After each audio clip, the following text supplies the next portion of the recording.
Welcome to another Prodigy real estate tour. This time we're back at the New Jersey shore at Belmar.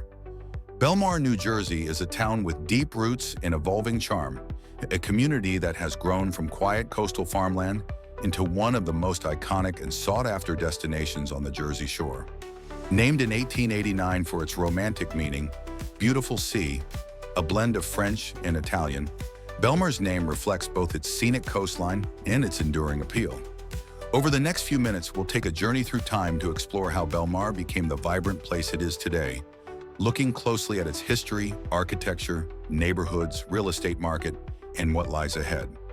Long before Belmar welcomed vacationers, it was home to the Lenni Lenape, who fished, hunted, and camped seasonally along the Shark River Inlet, which they called Noletquesate.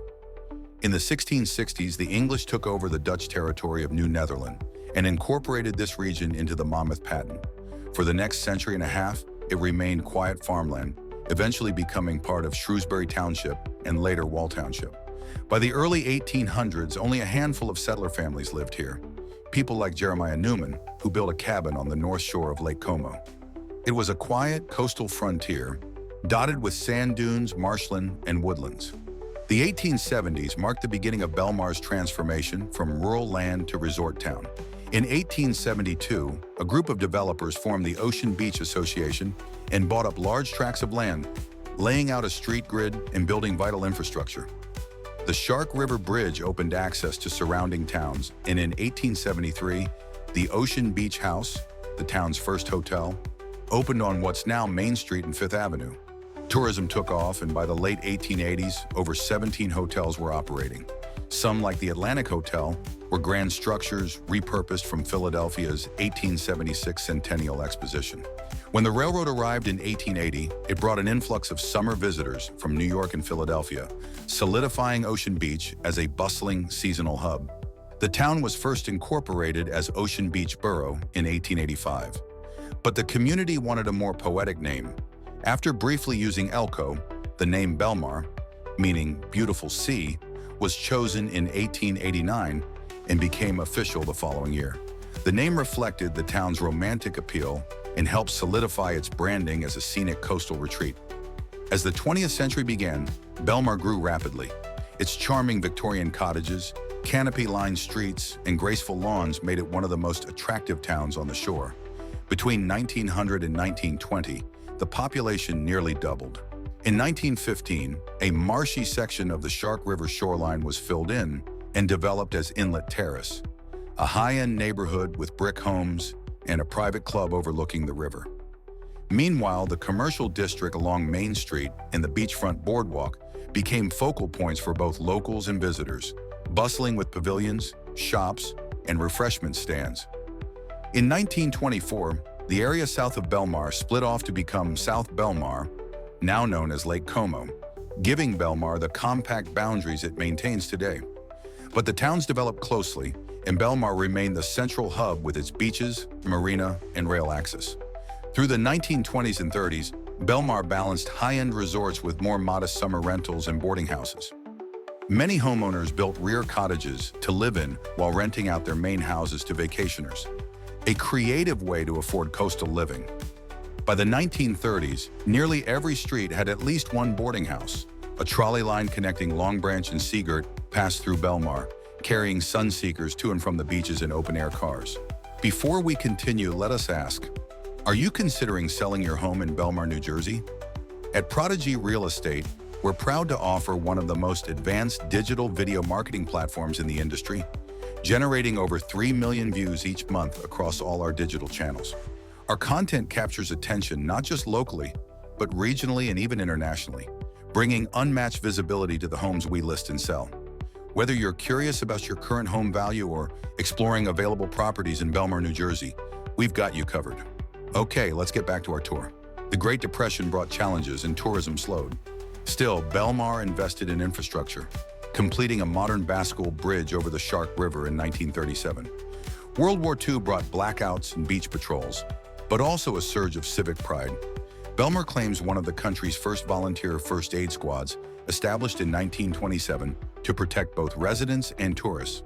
By the 1940s, Belmar had established a dual identity. a summer resort destination in a growing year-round community. After the war, Belmar transitioned further into a suburban beach town. The Garden State Parkway and the automobile age made the shore more accessible than ever. Families who once rented began to settle permanently. While some of the town's old hotels were lost to fires or demolition, like the Atlantic Hotel, which burned in 1972, they were replaced by modest motels, bungalow colonies, and private homes. Cape Cods and ranch-style houses popped up on infill lots or replaced older buildings. Though tastes changed, the town retained its quaint scale. Even modernist homes and low-rise condo buildings were kept within height limits to maintain the skyline. In the 1970s and 1980s, Belmar attracted younger crowds and seasonal renters, partly due to its large inventory of older homes. Some year-round residents grew frustrated with party culture, prompting officials to adopt animal house ordinances to enforce noise and occupancy rules. Still, Belmar kept its family traditions alive. The town's annual St. Patrick's Day Parade, launched in 1974, became one of New Jersey's largest and a source of pride for residents. As the 20th century came to a close, the town began revitalizing its downtown and improving its beachfront, setting the stage for the 21st century. Belmar's architecture is a layered reflection of the eras that shaped it, from Victorian opulence to mid-century simplicity, and finally to modern coastal luxury. Queen Anne and Gothic Revival homes with turrets, porches, and decorative trim fill the oldest blocks. Craftsman bungalows and colonial revivals from the early 1900s mix in with Mediterranean villas, shingle-style cottages, and post-war ranches. Today's newer builds often feature elevated shore colonial designs with decks, garages underneath, and hurricane-resilient foundations. Together, these styles create a living timeline of American home design, uniquely adapted to the Jersey Shore. Belmar's neighborhoods each have their own identity. The beachfront blocks are prized for their views and proximity to the ocean. Inlet Terrace offers quiet, stately homes by the river. Main Street is the commercial core, while the west side of town is home to longtime residents, modest homes, and easy access to the train. Zoning has helped protect the character of each neighborhood, limiting building heights, managing short-term rentals, and preserving quality of life for year-round locals. As of 2025, Belmar's real estate market is booming. The median sale price hovers around $872,800, with renovated homes or those near the water commanding much more. The market is highly competitive, fueled by pandemic-era remote work trends, second home buyers from the city, and investors eyeing Belmar's profitable summer rental season. Even modest cottages now regularly list for over $500,000. In response to this demand, Belmar has launched one of the most ambitious housing efforts in its history, a plan that will add nearly 400 new residential units across several projects. For a town just 1.5 square miles in size, this marks a major moment of growth and renewal. These developments are carefully designed not to change Belmar's essential character, but to enhance it, gradually and with purpose. Most of the new units are focused on areas that had been underused or outdated, like sections of Route 35 and parts of Main Street near the train station. These zones were historically home to strip malls, empty lots, or low-density commercial buildings. By targeting these spaces for mid-rise, mixed-use development, Belmar is not only adding housing, it's also reshaping its future economy. The largest of these projects will bring almost 200 units to a site near Route 35. Other developments include 3- to 5-story buildings with apartments, condos, and retail below, clustered near downtown and transportation. This allows more people to live within walking distance of restaurants, shops, and the beach, while protecting the quieter residential blocks elsewhere in town. What will these new homes look like? Picture modern beach-style apartments and neo-traditional townhouses. Buildings designed to fit into Belmar's coastal aesthetic. They'll feature shingle siding, pitched roofs, balconies, and welcoming sidewalks. Inside, they'll offer updated layouts, open kitchens, and energy-efficient designs. Most include off-street or underground parking, and some incorporate stormwater management features to help the town stay resilient during future storms. These developments serve multiple goals. First, they aim to attract year-round residents, including young professionals, retirees, and essential workers who want to live by the shore but have struggled to find available housing.